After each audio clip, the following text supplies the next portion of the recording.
program of TESDA. Despite na community-based ang atong training, we ensure na partner na ito ang TESDA. Kaya nga naman, si TESDA only is the accredited government authority nga moingon nga kaning gina-offer nga free skills training program sa Tampakan is nagasubay sa competency standard o industry standard. And consequently, after the training, makakuha kang in situ o si TESDA lang po ang mong accredit anak. Na naingon, nga you are skilled worker. Kina-required na pro forma of certificates.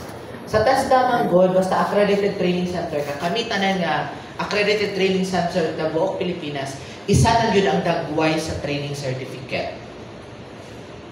Nakadiretso na o QR code. Naka-QR code na po. Imuha ng i-QR code ang certificate, automatic mo gawas na yung data dito sa TESDA na portal.